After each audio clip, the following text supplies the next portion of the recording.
Obviously, the big news in the last 24 hours is that Donald Trump is back in the White House. So keep in mind that President Trump is still strongly medicated. His doctors have said he's certainly not out of the woods yet. And he bolted from that hospital bubble. And it was bizarre. And the reason why it was bizarre is because it included an irresponsible mask removal and a reckless pronouncement that there's nothing to fear. That's what he said, which a virus that has already killed over 210,000 Americans. He's still in denial, ladies and gentlemen, over this virus. And he's still trashing scientific protocols that could slow the pandemic. This is what he said. He said, quote, we're going back to work. We're going to be out front. As your leader, I had to do that. I knew there's danger to it, but I had to do it.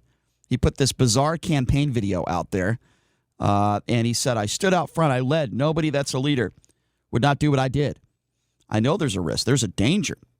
Despite his doctors earlier saying, as I mentioned before, he's not out of the woods yet. I want to play you a little bit of audio because he said to the American people, while he still has COVID, while all these people have lost their lives, while so many people are struggling, he looked in front of a camera, he looked at you, and he said, don't let COVID control your lives. Have a listen to this. I just left Walter Reed Medical Center, and it's really something very special. The doctors, the nurses, the first responders, and I learned so much about coronavirus. And one thing that's for certain, don't let it dominate you. Don't be afraid of it. You're going to beat it. We have the best medical equipment. We have the best medicines, all developed recently. And you're going to beat it. I didn't feel so good. And 2 days ago, I could have left 2 days ago. 2 days ago, I felt great, like better than I have in a long time. I said just recently, better than 20 years ago. Don't let it dominate. Don't let it take over your lives.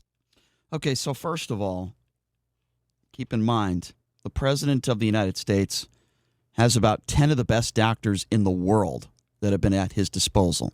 He has been taking certain drugs and experimental medication that others do not have access to. He is in one of the best hospitals in the world.